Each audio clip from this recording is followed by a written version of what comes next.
Hello, my educational friends of YouTube. Welcome once again.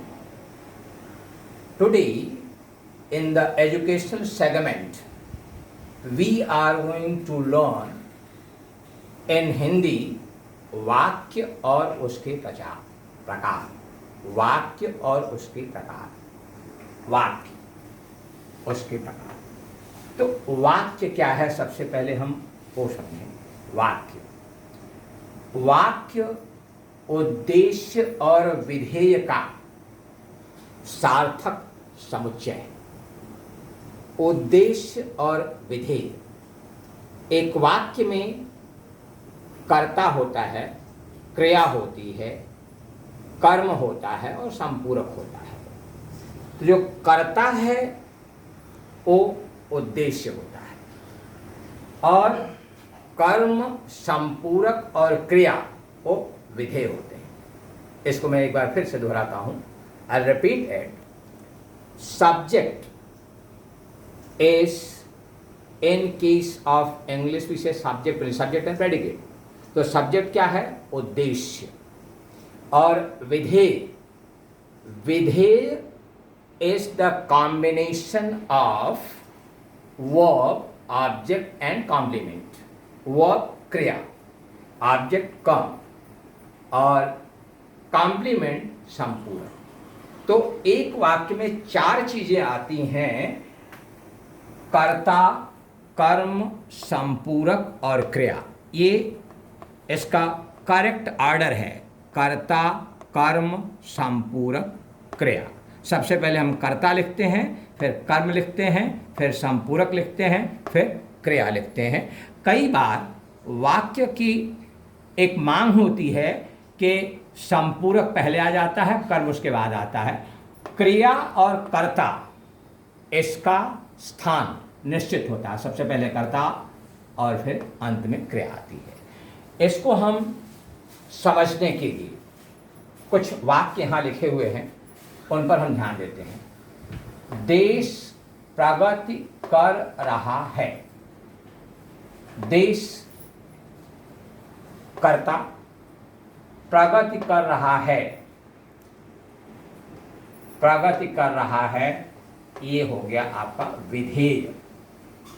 उद्देश्य और विधेय, इसका समुच्चय the set of subject and predicate. देश क्या है? यहाँ पे उद्देश्य है और प्रगति कर रहा है वो विधेय है। दूसरा सेंटेंस है, सूर्य हमेशा पूरब में उगता है। सूर्य उद्देश्य है, करता है, हमेशा पूरब में उगता है, ये आपका विधेय है, प्रेडिकेट है। किसान परिश्रम करता है और देश के लिए अन्न उगाता है। किसान ये आपका सब्जेक्ट है, करता है, उद्देश्य है। परिश्रम करता है और देश के लिए अन्न उगाता है, ये आपका प्रेडिकेट है, विधेय है।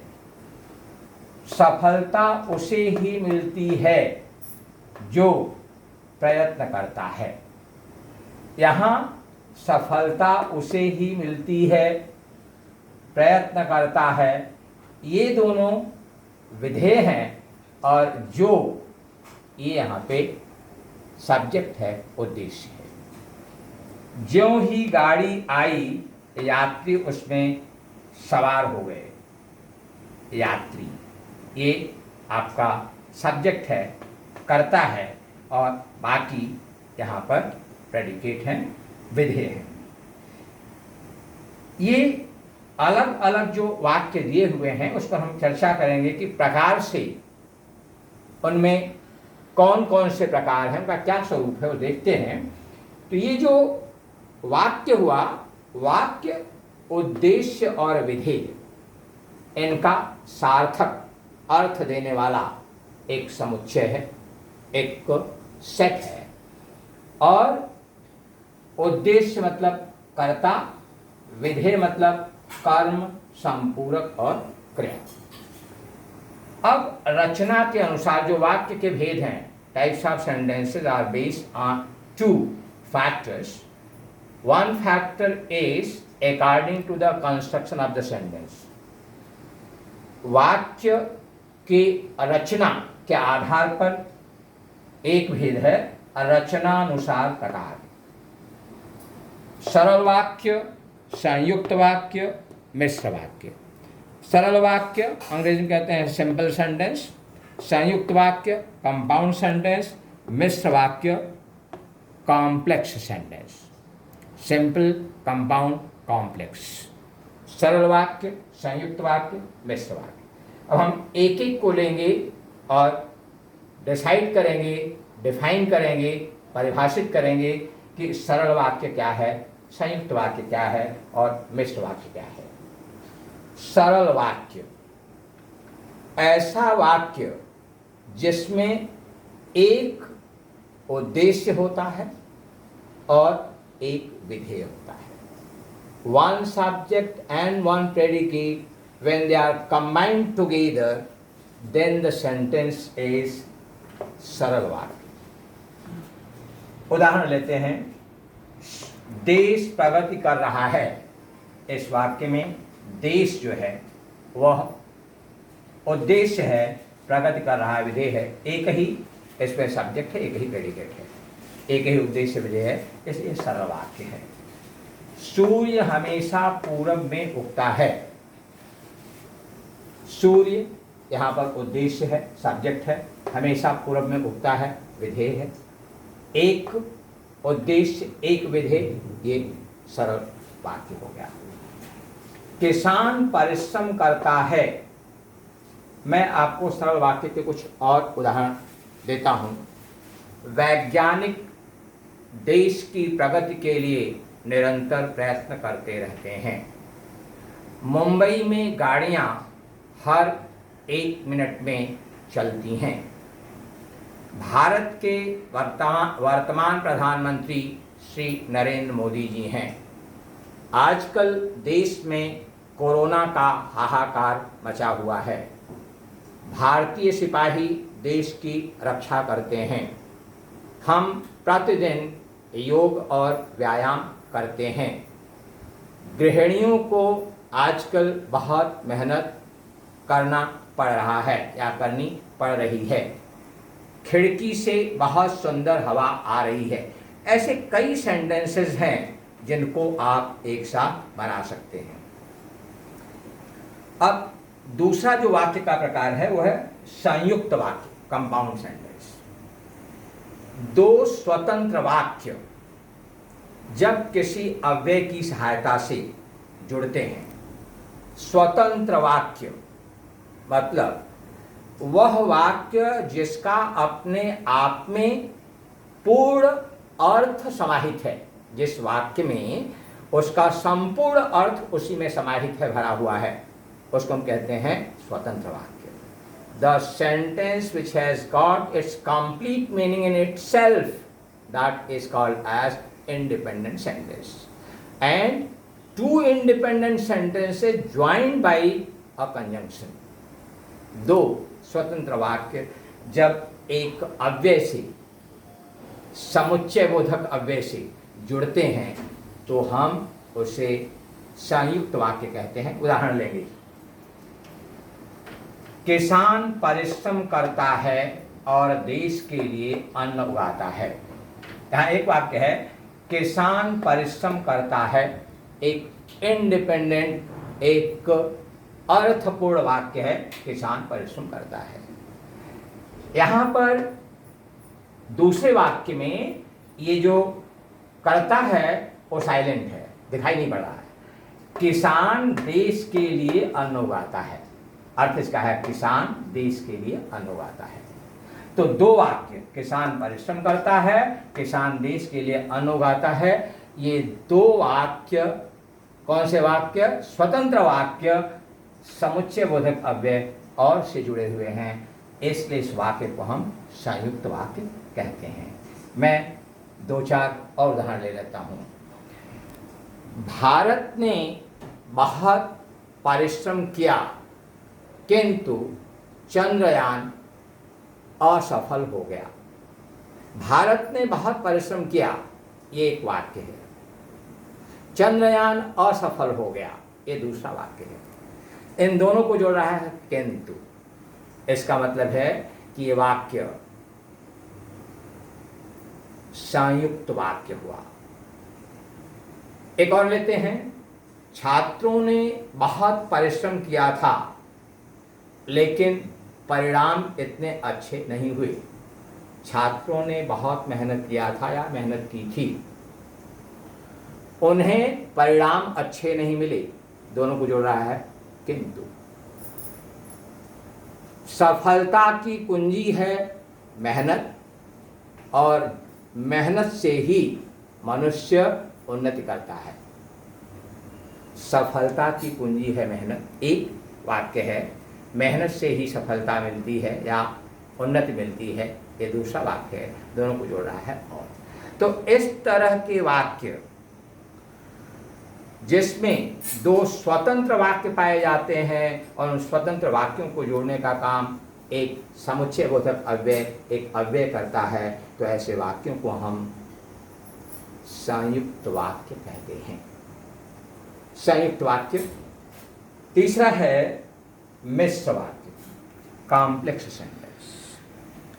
मिश्र वाक्य, जब दो वाक्य ऐसे होते हैं जिनमें एक वाक्य का अर्थ दूसरे वाक्य पर निर्भर करता है या दोनों का अर्थ एक दूसरे पर निर्भर करता है। The sentence in which one sentence depends on other for its meaning, are both the sentences they interdependent on each other for its meaning, then it is called as मिश्र वाक्य, कॉम्प्लेक्स सेंटेंस। उदाहरण देखिए आप, सफलता उसे ही मिलती है जो प्रयत्न करता है। सफलता उसे ही मिलती है, इसका अपने आप में अकेले कोई अर्थ बनता नहीं। सफलता उसे ही मिलती है, ये बता रहा है कि इसका अर्थ इसमें पूर्णतया ऊपर नहीं आ रहा है। तो ये किसी वाक्य पर निर्भर कर रहा है। जो प्रयत्न करता है इसका भी संपूर्ण अर्थ इसमें समाहित नहीं है। तो इसमें दोनों ही वाक्य एक दूसरे पर निर्भर हैं, इसलिए इस वाक्य को हम मिश्र वाक्य कहते हैं। दूसरा है यहां उदाहरण, ज्यों ही गाड़ी आई यात्री उसमें सवार हो गए। इसमें यात्री उसमें सवार हो गए, ये अपने आप में अर्थपूर्ण वाक्य है, लेकिन ज्यों ही गाड़ी आई इसका तब तक अर्थ नहीं बनेगा जब तक हम कहेंगे नहीं यात्री उसमें सवार हो गए। तो ऐसे वाक्य जिनमें या तो एक वाक्य दूसरे वाक्य पर निर्भर करता है या दोनों ही वाक्य एक दूसरे पर अपने अर्थ के लिए निर्भर होते हैं, ऐसे वाक्यों को हम मिश्र वाक्य कहते हैं। दो चार और उदाहरण ले लेते हैं। जहाँ चाह होती है वहाँ राह निकल आती है। जहाँ चाह होती है वहाँ राह निकल आती है। यहाँ चाह होती है इसका कोई अर्थ नहीं है, वहाँ राह निकल आती है, उसका भी अर्थ तब तक नहीं होगा जब तुम पहला वाक्य नहीं कहेंगे। ज्यों ज्यों परीक्षा नजदीक आती गई त्यों त्यों बच्चे मेहनत करने लग गए। यहाँ भी दोनों सेंटेंस, ज्यों ज्यों परीक्षा नजदीक आती गई एक वाक्य, त्यों त्यों बच्चे परिश्रम करते चले गए। यदि जीवन में सफलता हासिल करनी है हमें कर्मठ बनना पड़ेगा, हमें कर्मठ बनना पड़ेगा, ये अपने आप में खुद। लेकिन सफलता के लिए एक शर्त है, वहाँ कंडीशनल सेंटेंस है, तो वो क्या है? मिश्र वाक्य है। ऐसे वाक्य जिनमें दो वाक्य एक दूसरे पर निर्भर होते हैं या एक वाक्य दूसरे वाक्य पर अपने अर्थ के लिए निर्भर होता है, उसको हम कहते हैं मिश्र वाक्य। तो आज हमने 3 प्रकार के वाक्य किए और वो रचना के अनुसार था। पहला सरल वाक्य, सिंपल सेंटेंस, संयुक्त वाक्य, कंपाउंड सेंटेंस, मिश्र वाक्य, कॉम्प्लेक्स सेंटेंस। तो we can just go for a review. वाक्य क्या है? वाक्य उद्देश्य और विधेय का सार्थक समुच्चय है। सार्थक समुच्चय, अर्थपूर्ण। The sentence is a set of meaningful set of subject and predicate। Hindi में इसके चार जो है मुख्य अंग हैं, भाग हैं। कर्ता, कर्म, संपूरक और क्रिया। इनसे वाक्यों की रचना होती है। फिर हमने प्रकार लिए। सरल वाक्य जिसमें एक उद्देश्य, एक विधेय है, एक सब्जेक्ट, एक प्रेडिकेट। संयुक्त में दो स्वतंत्र वाक्य हैं और दोनों को जोड़ा जाता है समुच्चय बोधक अव्यय की सहायता से। और तीसरा है मिश्र वाक्य, कॉम्प्लेक्स सेंटेंस। इसमें एक सेंटेंस दूसरे सेंटेंस पर अपने अर्थ के लिए निर्भर होता है या दोनों ही सेंटेंस एक दूसरे पर अपने अर्थ के लिए निर्भर होते हैं। इस सेगमेंट में हम लोग यहीं पर विराम देते हैं। आशा है आपको ये वीडियो पसंद आएगा और आप जिस तरह से मुझसे प्रसाद दे रहे हैं, your response is overwhelming. I am really happy and thankful to all of you. I just give a full stop to my words right now. Thank you, thank you, thank you.